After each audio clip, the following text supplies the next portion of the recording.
The final item of business today is a members' business debate on motion number 4549 in the name of Kezia Dugdale on Living Wage Week. This debate will be concluded without any questions being put. For those members who wish to speak in the debate, please press the request to speak buttons as soon as possible. And for understandable reasons, Kezia Dugdale is unable to be here today, so I therefore call on John Park to open the debate. Mr. Park, 7 minutes, please. Thank you, Deputy Presiding Officer. And Kez is unfortunately unwell and she's lost her voice. Apparently, there is a joke in there, Deputy Presiding Officer, that I'm not prepared to make as we move forward. But I'll say a bit about Kez's work, and she'll have a chance to read all the nice words that I'm going to say about her in the next little while in the official report tomorrow.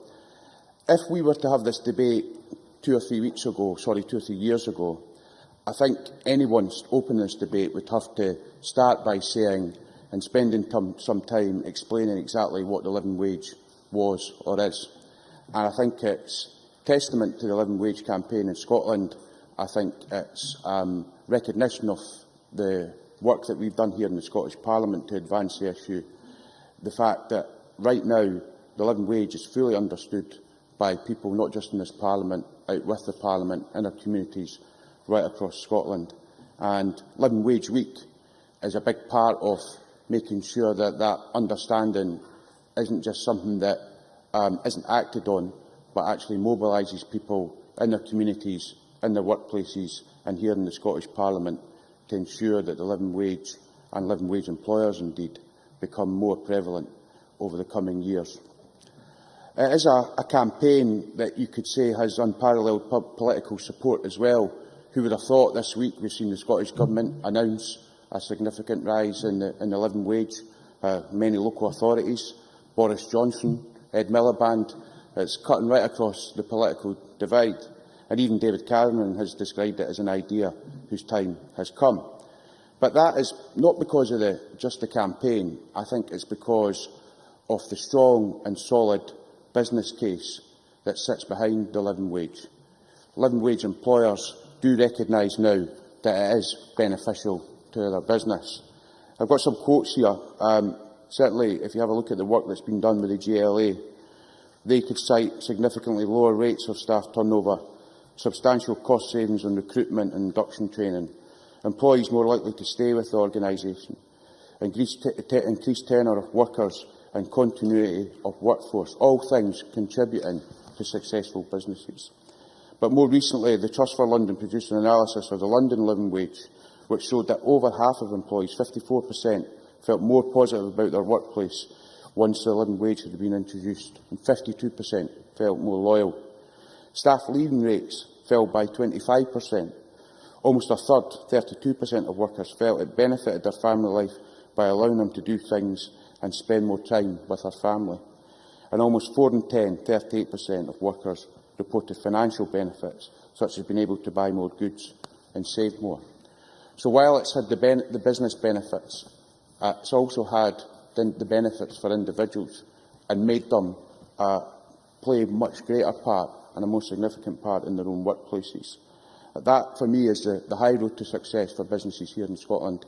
And while these figures are from the London living wage and the work that's been done down south in particular, I feel it would be beneficial for the Scottish Government to start to think about how they might analyse the great work that's been done here in Scotland, the work that's going to happen over the next few months in terms of rolling it out across local government, and start to examine how private sector employers and public sector employers are benefiting from the living wage here in Scotland. In terms of that rollout across local government, I know the vast majority of local authorities now have given a nod or an indication that they will be introducing the living wage in some shape or another. I know Kezia Dugdale mentioned in her motion the policy commitment from Edinburgh Council to make that happen. My own local authority this week announced here in Fife that over 2,000 employees would be benefiting from an increase to ensure that they get paid the living wage. That's addressing people who are in work. That's addressing some of the key issues that people face just now when they're struggling to make ends meet, when they're struggling to manage family budgets. These sort of decisions that politicians make, the sort of commitments that we make in elections and then follow through on, would make a huge difference to people just now. And I'm really pleased to see all those commitments that were made in the local government elections start to be delivered on. The other main aim, I think, of the Living Wage campaign, and one of the main aims of the Living Wage Week, is to ensure that there is a next stage to this campaign. Yes, there are political decisions that could be taken, but there are wider resources that could be put into communities, that could be put into local groups to ensure that there is an understanding and a mobilisation of people who can support the living wage. But there's also the huge Scottish Government spend that we have here, the £9, £10, £11 billion worth of goods and services that we procure. I know we've looked at that here in a couple of debates where the Local Government Committee have looked at the opportunities that are there. And standing in for KES today, I have the opportunity to talk about my own proposals. And hopefully those proposals will get a chance to be debated properly here in the Scottish Parliament. But I'd like to see all public sector contracts and all public bodies have that opportunity to say to employers, if you're going to benefit from a public sector contract, you should be paying your staff the living wage. And secondly, I also believe that one of the main asks of the living wage campaign here in Scotland, and one of the things that I'm hoping to address in my proposals, is make sure that the Scottish Government has a duty in place so that it can establish a living wage unit. Because the examples I've given earlier from what's happened down south to ensure that the living wage is recognised as a solid business case, we need a living wage unit here in Scotland, I believe, that would highlight those examples, encourage private sector employers, share best practice right across the employment network in Scotland, so that the living wage becomes something that people not only aspire to, but could actually deliver, because there is practical examples out there that the Scottish Government could promote and support employers to make that happen. The final thing I'd want to say, Deputy Presiding Officer, and this is about Kezie's contribution, Kezia Dugdale's contribution, not just in terms of the living wage, which she has really driven forward since her election in May 2007, and played a key part in making sure that was a priority for Edinburgh City Council as well. But the work that she's done around paid internships, another issue that affects us here as people who employ in the Scottish Parliament, but also widely across Scottish society. These are all things that make a difference to individuals and their families. And the thing that she's working on just now, the policy that I think that a lot of us deal with as politicians on a day-to-day basis, some of the exuberant rates of interest that are being forced upon some of the lowest paid and some of the lowest income families in Scotland through payday loans, and how people grapple with those, and the work that Kes is doing to try and find ways to make legislative change here in the Scottish Parliament, again, would make a huge difference to these families. She's not here today to obviously take the credit for these things, but I think it's really important that I took the opportunity to put that on the record. It's great that we've managed to have this debate about Living Wage Week. I think the week's been a success so far, and I'm really positive about what the Living Wage campaign might do in Scotland in the future. Thank you very much. I would again remind members wishing to speak in this debate to press the request to speak buttons, please. And I now call on Malcolm Chisholm to be followed by Christina McKelvey. 4 minutes, please. Officer, and I would like to join John Park in paying tribute to all the work that Kezia Dugdale has done on a whole range of issues, but for the purposes of this debate on the living wage, she certainly took up that as one of her major campaigning activities when she was elected to this Parliament, and I certainly recognise the enormous contribution she's made in that. I certainly would join others in wishing her all the best and hope she's back fully recovered very soon. I think it's also appropriate, given that John Park has taken her place in the debate this evening, to pay tribute to his work. Obviously, members will hear more about that as his bill hopefully progresses, but I do think the idea that he has put forward in his bill in terms of using procurement as a way of spreading the living wage into the private sector is certainly one that I support, and one which I believe is fully compatible with European law. So I wish him all the best for his bill as hopefully it progresses processes through the Parliament. For me, I suppose this debate on the living wage is a bit reminiscent of the debates we used to have in the House of Commons in the 1990s about the minimum wage. And without being too party political on this occasion, it would be fair to say that the Conservative Party in particular was totally opposed to that proposal from Labour on the grounds that it would lead to more unemployment. And of course we know that has not happened in practice. And I welcome the fact that there is actually now a broader coalition of forces supporting the idea of a living wage than there was in those days supporting the proposal of a minimum wage. I was particularly struck by an editorial in the Scotsman newspaper yesterday, headlined as "A living wage is nothing to be afraid of." And if I was to recommend one piece of writing to someone who was perhaps not particularly on the left in politics, I would say read that editorial, because there you have actually a very passionate support for a policy which certainly, I'm sure, wouldn't have been supported by the Scotsman newspaper in the 1990s, or even perhaps a little bit more recently. So I think there is a coalition, and John Park gave some of the reasons for that when he quoted the research from London about the benefits it has brought to employers through the London living wage. And without going and repeating the details of that, it basically reduced staff turnover, helped the morale of workers, and many employers in London and of course elsewhere now, including in Scotland, will testify to the benefits that it actually brings to them. So I think that is an important part of persuading the wider population to support this policy. From my own point of view, however, the cornerstone of this policy has to be as a policy that helps to combat low pay and poverty. It's a staggering fact that is often forgotten that, as the motion reminds us, 60% of children living in poverty live in a family where at least one person is in work, and therefore we cannot address the issue of child poverty or poverty more generally without doing something about low pay. Apparently, only 12 pence of any pound of UK GDP goes to, in fact, the 50% people in this country who earn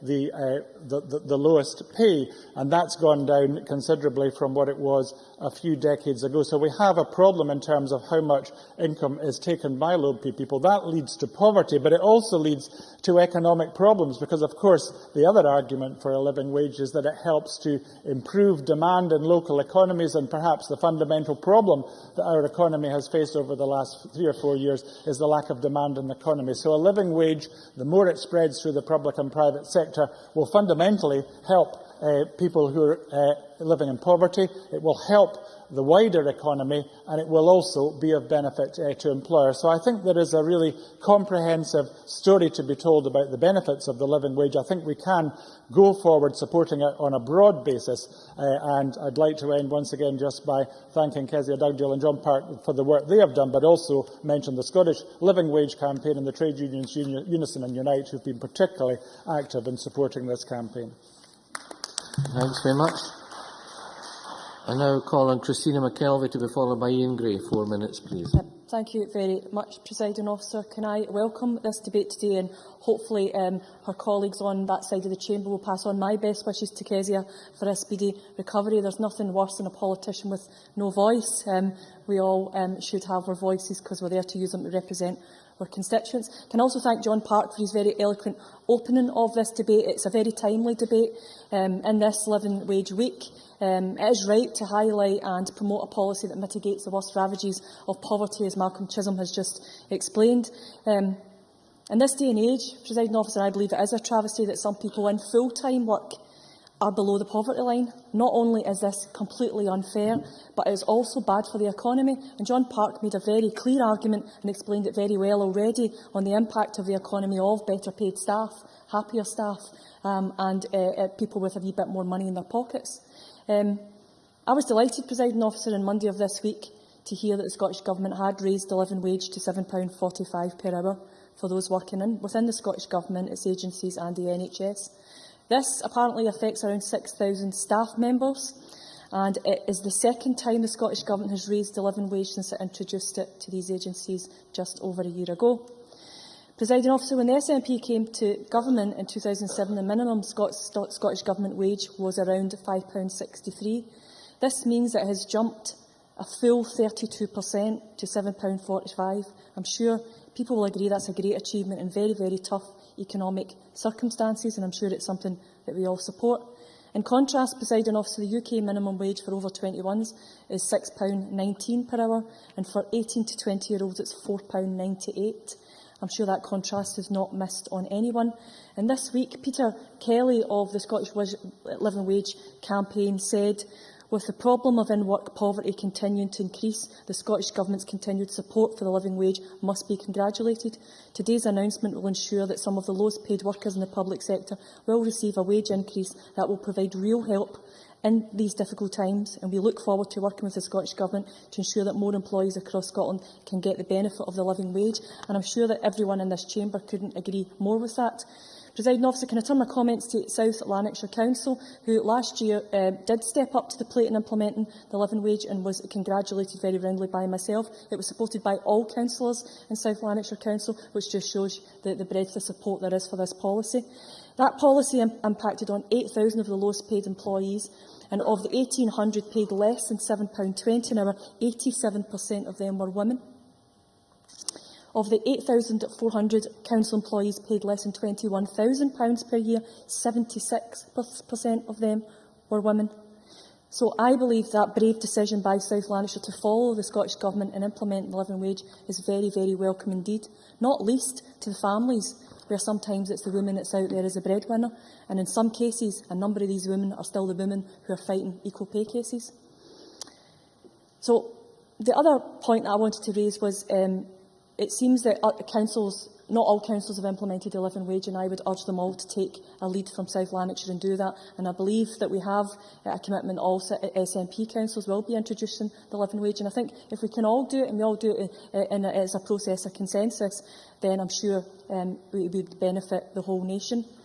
Presiding Officer, there is nothing more honourable than earning your own crust and supporting your family with dignity. And in supporting Living Wage Week, I hope we have gone a little way to maintaining that dignity, and I congratulate the Living Wage campaign and everyone across all parties involved in the campaign. Thanks very much. I now call on Ian Gray to be followed by Mary Scanlon. 4 minutes, please. Thank you, Deputy Presiding Officer, and of course I'd like to begin by adding my good wishes to Kez and congratulating her in her absence for achieving this debate today, and to mention John Park as well, who's worked tirelessly on this issue for some years now, and of course particularly in bringing forward his bill, which we look forward to seeing debated on the floor of this chamber. But I guess the real congratulations when it comes to the living wage go to those campaigners outside the Parliament, because this is a campaign from the grassroots up in Scotland through bodies like the Poverty Alliance, but initially of course through Citizens UK in London, and they're to be congratulated on their persistence in bringing the campaign to the stage that it's at today. And we have come a long way. Like Malcolm Chisholm, I'm old enough to remember the debates around the national minimum wage, and it's worth remembering that at that time some workers were paid as little as £1 an hour, and I can remember in those days instances being discovered of some people working, for example, in the security industry for accommodation only and no wage whatsoever. And there were indeed dire predictions of job losses when the minimum wage came in, but those have proven to be false. And it is so pleasing to see that we've now moved beyond the idea of the bare minimum to the idea of a decent quality of life provided by the living wage. And this has been public sector led, and the Scottish Government and local authorities who have introduced the living wage and made commitments to staff are to be congratulated for that. And I'm delighted to be able to add to that roll of honour my own council in East Lothian, who 2 weeks ago introduced the living wage, from which 145 permanent staff and 150 casual or relief staff will benefit. And as Christina McKelvey said, the majority of those too are women, and many of them are part-time. Those numbers maybe sound small, but the increase is significant for them, some of them as much as a 13% increase in their wage. But they are a small part of the 500,000 Scots in the public, now private sector, who are paid less than the living wage. And so we clearly must do more. And the key task, as John Park said, is now to push out beyond the private sector, both by persuasion and by procurement. This isn't just about fairness to individuals, it's also about a level playing field, for example, for the third sector. I spent some time chairing an organisation who provides support to people with learning disabilities living in the community. And I'm not proud to say that we did have to squeeze the conditions of our workforce because we were bidding for tenders against other organisations who were paying the minimum wage and using zero-hour contracts in order to make a lower bid. And that seems to me quite pernicious. I think that means, too, that we have to be strong about this issue of advice from Europe. I know that the Scottish Government have asked for advice and believe that it says it's very difficult to use procurement to promote the living wage. But, you know, without being funny, the Scottish Government can be quite bullish about European advice when it comes to things like minimum unit pricing or even entry to the European Union. This is one area where I think that we would support them if they were bullish and push through in the procurement bill that will be before us the promotion of the living wage. But the last thing I want to say is that the living wage matters to us all, because as we've seen it go up this week, we've also seen top executive earnings go up by more than 25%. And when we ask ourselves why we still have so much stress and anxiety, so much addiction and family breakdown in our society, where, in general terms, we are better off than we've ever been, I think it is about these equalities. And the living wage may be only a small step in addressing those inequalities, but it is an important one. And that's why I believe this is one wheel to which we should all turn our shoulder together, because it is indeed an idea whose time has come. Thank you very much. Now calling Mary Scanlon to be followed by Anne McTaggart. Thank you, Presiding Officer. I would also like to thank Kezia Dugdale for her energetic campaign and also for securing this debate in Living Wage Week. But given that this Parliament is an employer with significant spend, I felt, Presiding Officer, that it was appropriate to put on record what is being done by the SPCB, given that I am a member of the SPCB, so that we can be judged by what we're doing in this Parliament and not simply judging others. The SPCB recognises living wage as a matter of great interest to members, and there's barely a corporate body question time that passes, but questions are asked, and generally speaking, by Kezia Dugdale, and all credit to her. And as a result of the views expressed by members, the corporate body has actively considered the implications for the SPCB of adopting the living wage and has taken professional advice on the matter, as Ian Gray has just alluded to.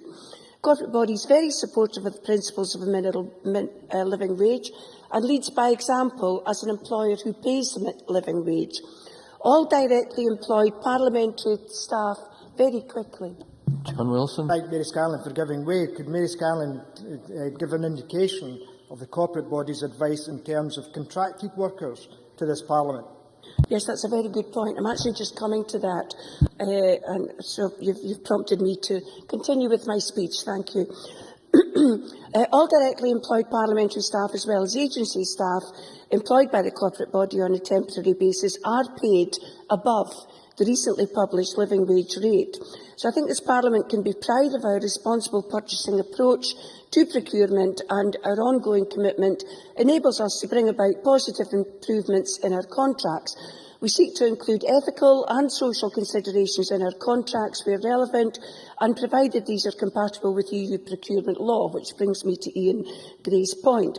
The EU Commission recently confirmed to the Scottish Government that public bodies cannot require contractors to pay their employees a living wage as a condition of participating in a procurement, and that discrimination against suppliers who do not pay the living wage would be in breach of EU treaty principles.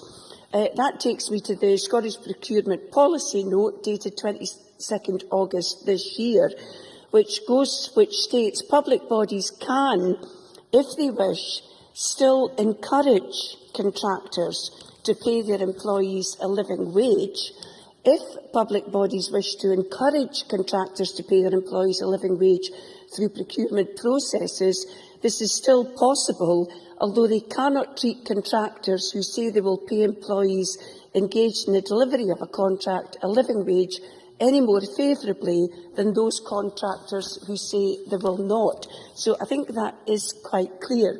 But the majority of contracted personnel dedicated to delivery of SPCB on-site services are paid above the living wage. However, at the present time, 19 contracted catering staff are paid 30 pence below the new living wage, and 7 contracted cleaning staff are also paid below. These rates are an improvement on the average industry rate for similar positions within the Edinburgh market, and of course this is a subject for ongoing review. I realise I'm running out of time, Presiding Officer, so I would just say the material I've focused on for this debate has focused on the Scottish Parliament as an employer and my own responsibility as a member of the corporate body. However, I do appreciate that we are in very difficult financial and economic times, and I would add that what's right and proper for the public sector can, in these difficult times, undoubtedly present challenges for many in the private sector. Thanks very much. And due to the number of members still wishing to speak in the debate, I'm minded to accept a motion under Rule 8.14.3 that the debate be extended by up to 30 minutes. Mr Park, would you move the motion, please? Thank you very much. Are we agreed that the debate be extended? Thank you. I now call on Anne McTaggart to be followed by John Wilson. Thank you, Presiding Officer, and I'd firstly like to wish a speedy recovery to Kezia Dugdale in her absence, to thank John Park for stepping up to the plate. Kezia Dugdale, as we've heard earlier, has worked tirelessly on bringing this subject to debate tonight. But also, I think in doing so, I think the Scottish Labour Party has consistently championed the living wage, firstly by implementing the changes of our lowest paid workers in local government, and then by arguing for its application across the public, private and voluntary sectors. I am proud of the changes made by the Labour administration in Glasgow City Council, who were the first local government to introduce the living wage of £7.20 per hour to be increased to £7.50 per hour for its lowest paid employees. This wage increase directly affected 5,000 families and over 160 businesses in the local area. The impact of this salary increase for those households on basic incomes will be immeasurable. Too many families are suffering in-work poverty, and increasing basic wages to around £7.20 per hour can be the difference between meeting the monthly bills and putting food on the table, or falling deeper and deeper into debt. Despite this reality, there are some who still argue that now is not the time to introduce this change in the basic wages of our lowest paid staff. They argue that the economy is too fragile and too weak to sustain the added pressure on the public purse. Yet it is becoming increasingly clear that low wages for workers mean that families will have to spend less, and lower spending too often results in slow growth and weak economy. So I believe that the living wage is a compelling proposition, not just because of the social benefits or the impact that it has on the families hardest hit by the recession, but because it makes economic sense. It is right to support our most vulnerable working people through these tough economic times, and it is right that we boost our economy by ensuring that our wealth is in the hands of many and not the few. As already has been mentioned by others in the Chambers, the Living Wage Bill proposed by my colleague John Park, MSP, would, I believe, be an important step forward in extending the living wage beyond the boundaries of local government and the public sector, and it would serve to change the destructive culture among some businesses of paying staff as little as possible in order to maximise profit.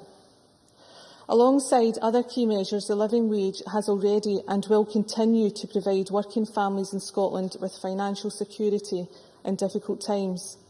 I believe that the living wage can be a significant contributing factor in tackling the root causes of poverty and disadvantage in our society.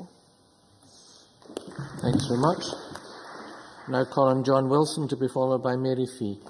Thank you very much, Presiding Officer, and may I congratulate Kezia Dugdale for bringing this motion to the Chamber and John Part for stepping in.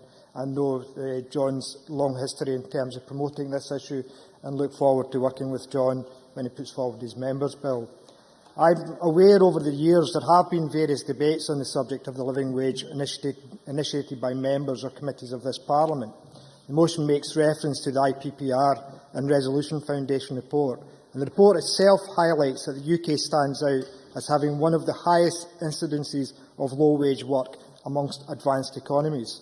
The factors that drive poverty are diverse, but still nevertheless more challenging. For far too long we have relied upon hoping that economic growth will trickle down to the poorest in our society, or that the various welfare-to-work schemes will solve working-age poverty without a change to the incomes of those in or out of employment. The living wage is to be welcomed as part of a policy mix that needs to be flexible but not confused in terms of tackling in-work poverty. As the Local Government and Regeneration Committee stated in its report on the Living Wage Scotland in February of this year, it is not in itself a panacea and will not be sufficient on its own.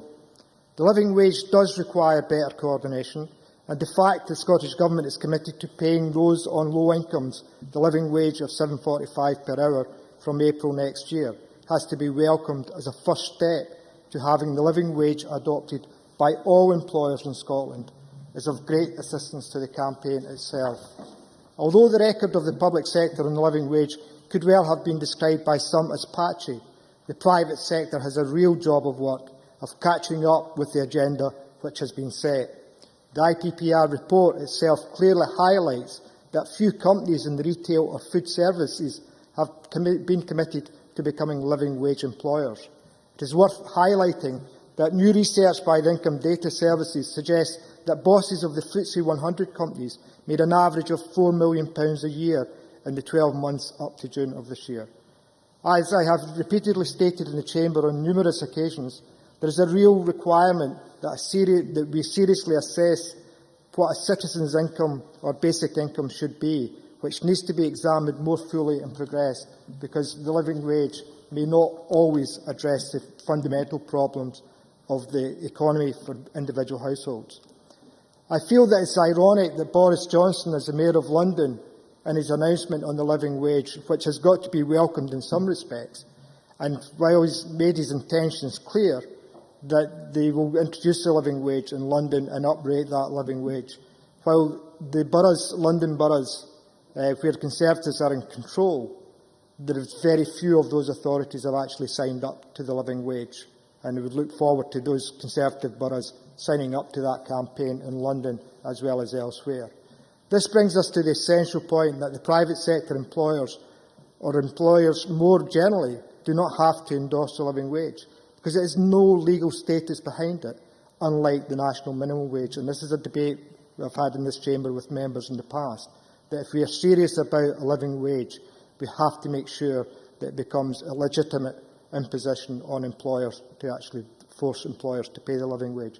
In fact, there is now confusion taking place between the living wage and the national minimum wage, and why the figures vary so much. And my colleague Christina McKelvey made reference to the uprating of the national minimum wage that took place on the 1st of October this year. What she didn't say is the uprating for 18 to 20-year-olds and the uprating for those under 18 never took place on this occasion. It was only for those over 21 that the uprating took place. I welcome today's debate and take this opportunity to thank the number of organisations, and particularly the Scottish Living Wage Campaign, and Peter Kelly, who's in the gallery tonight, in his tireless work. He's been involved for a number of years, longer than I think Peter would care to remember, in actually campaigning on the low wage issues and campaigning for the living wage.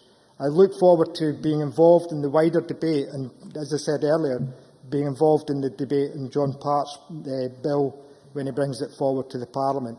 I would also just pose a question to the Minister tonight, and we'll finish on this point, Presiding Officer. When we're looking at the contracts that are applied to Scottish Government, could the Minister check with his colleagues as to what can be done to uprate the Agricultural Wages Board's rates of pay? Because it is a body the Government has some responsibility for and currently does not pay the living wage. So, on that note, Convener, I thank members for this debate and look forward to future debates in the future. Thank you. I now call on Mary Fee to be followed by Neil Finlay. Presiding Officer, can I start off by also thanking my colleague Kezia Dugdale on securing this debate tonight and commend the work that both Kezia and John Park have done on this issue. I'm proud to come from the party that introduced the minimum wage, bringing about fundamental change to our society and how we value the workforce within the UK. For many, the minimum wage enhanced their living standards, their well-being and their idea of being a valued member of the workplace.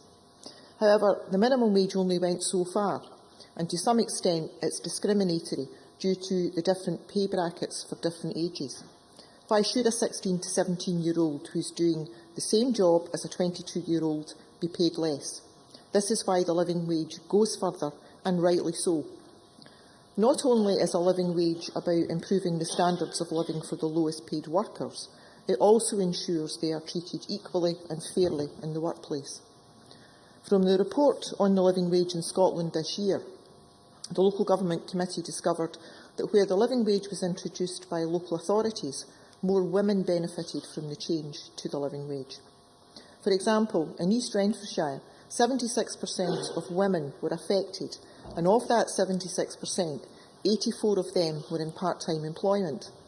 However, it has to be accepted that East Renfrewshire does not have the same socio-economic problems as other parts of Glasgow and the west of Scotland. As a society, we have progressed from the post-war era of women staying at home to look after their house and home to a society where we now actively promote women to seek employment. However, the same barriers still remain today as they did then. Women are still generally seen as the primary caregiver to their family, and they often have to juggle being able to work and looking after their families. With childcare a large expense for some families, both parents working can negate any income that a family actually receives, and thus they can be better off if only one parent works and another stays at home to care for the family. More often, this usually comes down to the woman staying at home. The Joseph Rowntree Foundation's report on a minimum income standard for the UK in 2011 shows that on average, couples with 2 children aged between 2 years old and primary school age pay around £205 a week on childcare alone. For those women working part-time, on the current minimum wage, they would have to work 32 hours just to pay their childcare costs per week. When we look at the sectors that are usually low paid, such as catering, clerical, cleaning and childcare, there's a pattern that tends to emerge, with women primarily filling these positions. This, coupled with the fact that many of the companies involved in these industries are usually in the private sector, it's hoped that, as the motion states, with more public sector employees receiving the benefits of a living wage, then a living wage within private sector companies becomes more the norm rather than the exception. With women far more likely to be in low-paid jobs than their male counterparts, it also highlights another key issue, and that's child poverty. The Scottish Government's own report into the poverty figures show that around 23% of single working-age women with children are living below the poverty line before they even pay their housing costs. There will be those who are able to claim for state benefits alongside their income, but what of those not entitled to anything from the state?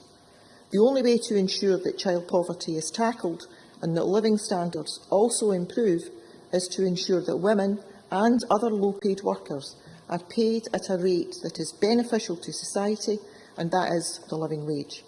I recognise the minimum wage as a starting point towards the living wage, But in order to ensure our society becomes one of fairness and true equality amongst the lowest paid workers, we need to ensure the living wage becomes the new national minimum wage. Therefore, I commend the work the Living Wage campaign and the Living Wage Week does to raise the profile and issues surrounding those in low-paid work, with the aim to improving their own living standards and lifestyles. Thank you. Thanks very much. Now call on Neil Finlay to be followed by Patrick Harvey. Thanks, Presiding Officer. Given the role reversal that's went on today, I would like to thank Kezia Park, or is it John Dugdale, for introducing the debate. And I would certainly support the work of John and Kezia in what they've done on these campaigns.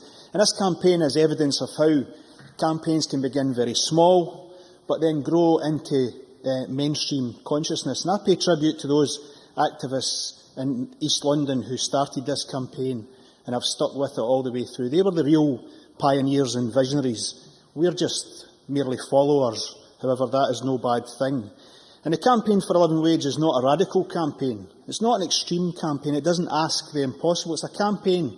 It's a campaign for fairness and justice, a campaign that seeks dignity for all, and a campaign that, if successful, means the state will no longer have to subsidise rotten low pay. And a campaign at its most basic level will allow families to provide for themselves. And it's a campaign I would hope that everyone would support, but more importantly, people will take action on. And this campaign has gained widespread support from charities, churches, and of course from all the major trade unions like Unite, Unison, the GMB, PCS, RNT, ASLEF, UCAT and others. And, Presiding Officer, you can be absolutely sure of one thing: where there are campaigns for social justice, the UK's trade unions are there agitating, organising and educating their members, encouraging them to help bring about progressive change. And don't let anybody say that trade unions are irrelevant. In these days of austerity, they're more important than ever. And of course, the living wage is a central plank of the STUC's Better Way campaign, a practical alternative to austerity.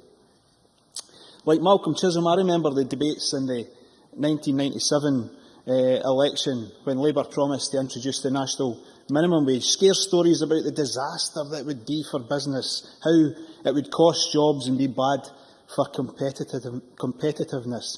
And this at a time when Ian Gray quite rightly mentioned we had security guards and cleaners earning £1 and £1.50 an hour. If that's what's meant by competitiveness, then you can keep it from me. But I also recall at that election we had people like Cilla Black and Jim Davidson and Paul Daniels saying that if Labour won the election and introduced these types of policies, they would leave the country.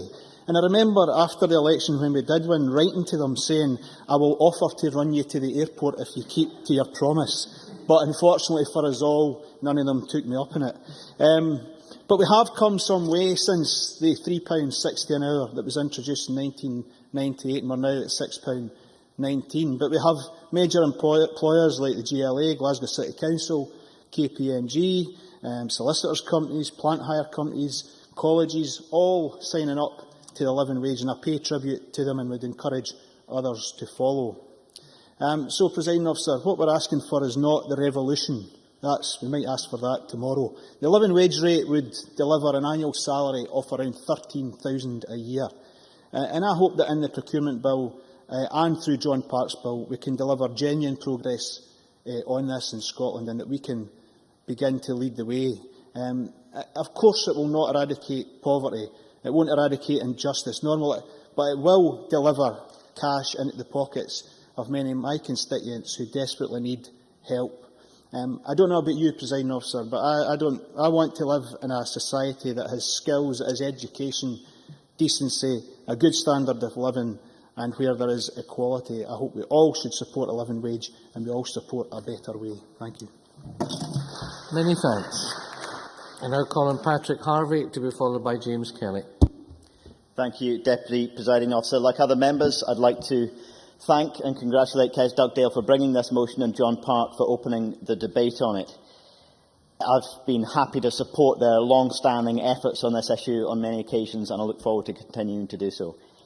It seems to me that it should be unarguable in our wealthy society that the exchange of work for a wage implies a basic minimum acceptable livable standard.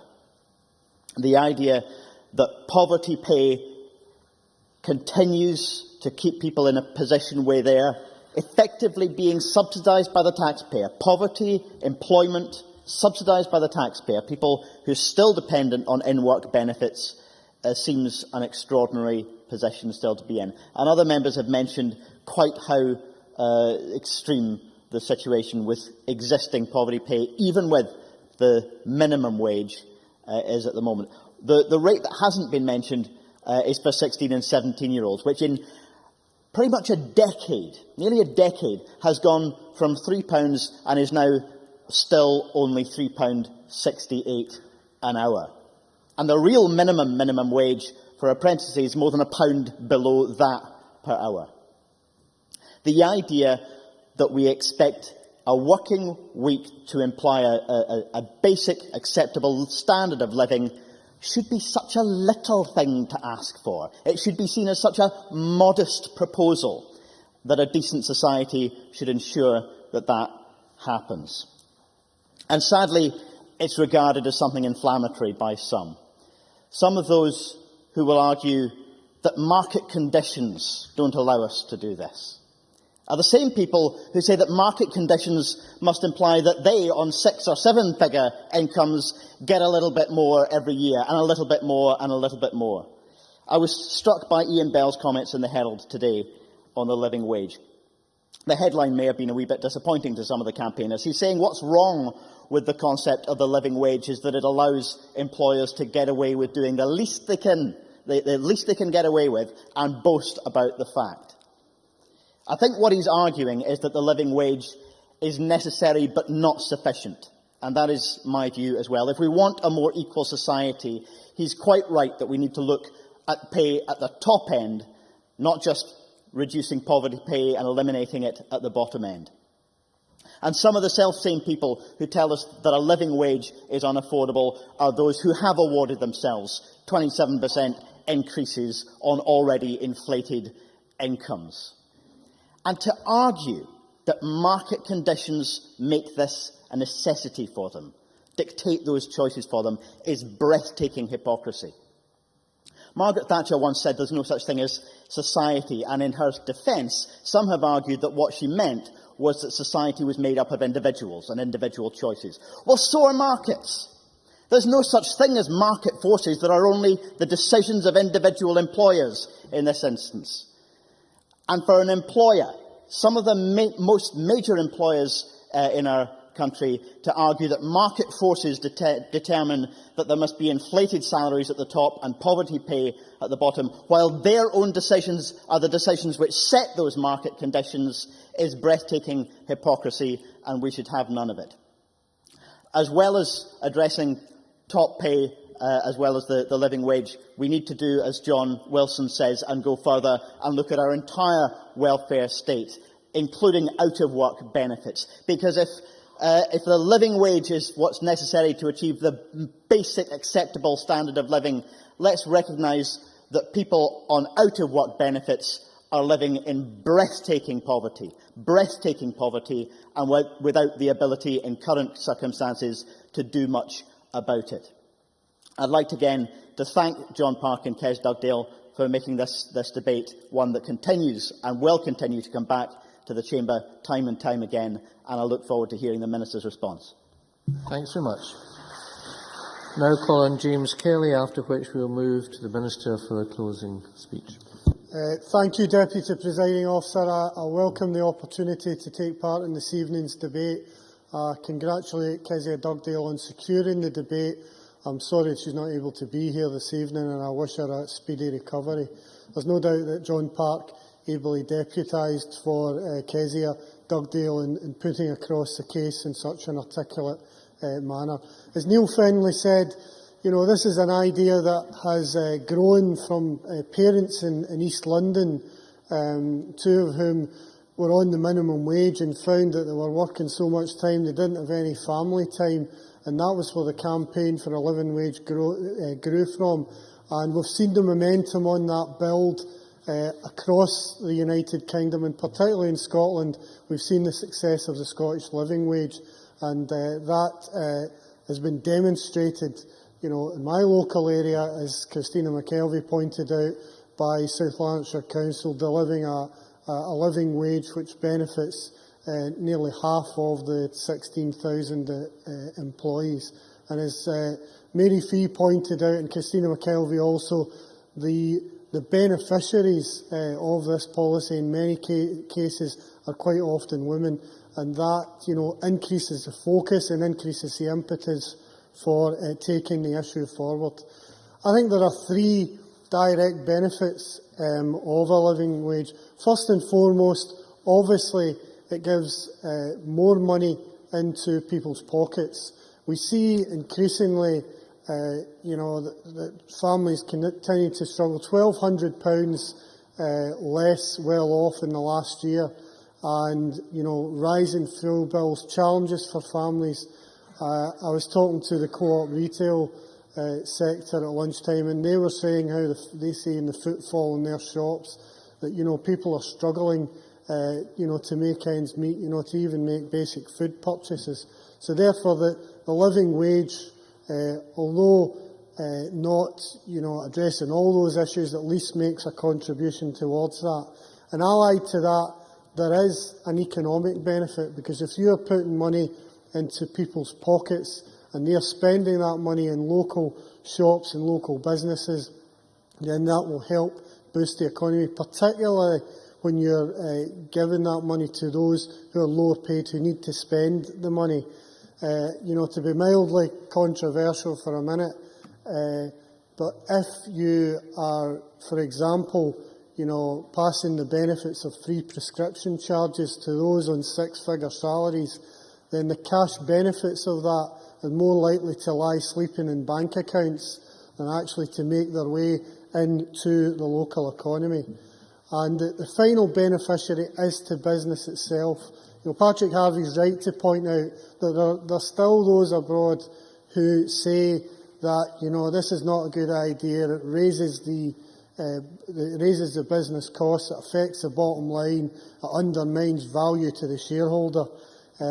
But the statistics that both John Park and Malcolm Chisholm quoted from the two studies down in London, if you recognise the worth of an employee, be paying that employee more, they're more likely to be motivated to stay with the company, they're less likely to be off sick, and therefore your company is going to operate more efficiently and more effectively as a result of that. So there are business benefits.